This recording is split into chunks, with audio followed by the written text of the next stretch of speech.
وَلَقَدْ أَرْسَلْنَا نُوحًا إِلَىٰ قَوْمِهِ، اور ہم نے بھیجا تھا نوح کو اس کی قوم کی طرف، فَقَالَ يَا قَوْمِ اعْبُدُوا اللَّهَ مَا لَكُم مِّنْ إِلَٰهٍ غَيْرُهُ، تو اس نے کہا اے میری قوم کے لوگو اللہ کی بندگی کرو، تمہارا کوئی الہ نہیں ہے اس کے سوا، فَلَا تَتَّقُونَ، تو کیا تم ڈرتے نہیں ہو؟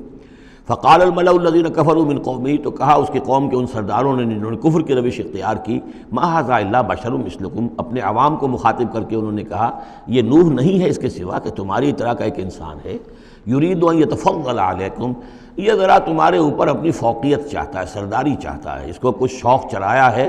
کہ اب اس نے سارا ڈھونگ رچایا ہے رسالت کا، نبوت کا، چاہتا کیا ہے یہ کہ حکومت اس کے پاس آ جائے، تمہارے اوپر حکومت کرے۔ وَلَوْ شَاءَ اللَّهُ لَأَنزَلَ مَلَائِكَةً، اللہ چاہتا تو فرشتوں کو بھیج دیتا، یہ کیوں یہ نوح کے اندر کیا سرخاب کے پر لگے ہوئے تھے کہ اس کو نبی بنا دیا۔ مَا سَمِعْنَا بِهَذَا فِي آبَائِنَا الْأَوَّلِينَ، ہم نے تو اپنے جو آباء و اجداد میں اس طرح کی کوئی بات سنی ہی نہیں ہے، یہ تو بالکل نئی نویلی بات ہے جو یہ کہہ رہے ہیں کہ کوئی نبی ہے اور وہ اللہ نے اس کو مبعوث کیا ہے۔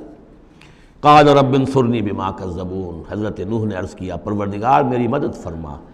جو یہ تکذیب میری کر رہے ہیں، انہوں نے مجھے جھٹلا دیا، تو ہی مدد فرما۔ فَأَوْحَيْنَا إِلَيْهِ، تو ہم نے اس کی طرف وحی کیا، نِصْنَعِ الْفُلْكَ بِأَعْيُنِنَا وَحْيِنَا، کہ اب ہماری نگاہوں کے سامنے اور ہماری ہدایات کے مطابق، وحی کے مطابق کشتی بناؤ۔ فَإِذَا جَاءَ أَمْرُنَا، جب ہمارا حکم آ پہنچے، وَفَارَ التَّنُّورُ، اور تنور ابل پڑے، فَاسْلُكْ فِيهَا مِن كُلٍّ زَوْجَيْنِ، تو تمام مخلوقات میں سے، تمام حیوانات میں سے تم ایک ایک جوڑا جو ہے، یعنی دو نر اور مادہ ایک تو دو بن جائیں گے، ان کو رکھ لو۔ وَأَهْلَكَ إِلَّا مَنْ سَبَقَ عَلَيْهِ الْقَوْلُ، اور اپنے گھر والوں کو بھی سوار کر لو سوائے اس کے کہ جن کے بارے میں پہلے ہی بات طے ہو چکی ہے، یعنی ان کی ایک بیوی اور ایک بیٹا۔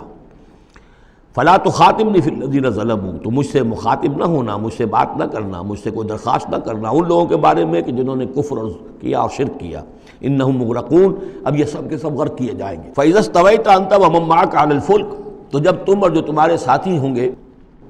وہ کشتی پر بیٹھ جائیں، جم جائیں، فقل، تو کہنا اس وقت الحمدللہ الذی نجانا من القوم الظالمین، کل شکر ہے اس اللہ کا جس نے کہ ہمیں ان ظالموں کی قوم سے نجات دی۔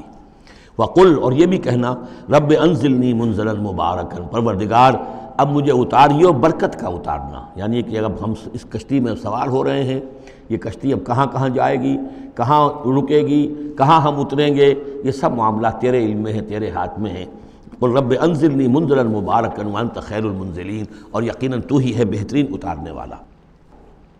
ان فی ذلک لآیات، یقیناً اسی میں نشانیاں ہیں، وان کنا لمبتلین، اور یقیناً ہم آزمانے والے ہیں، ہم جانچنے والے ہیں۔ خلق الموت والحیات لیبلوکم ایکم احسن عملا، ہم نے یہ زندگی اور موت کا سلسلہ بنایا اس لیے ہے کہ تمہیں جانچے اور پرکھے۔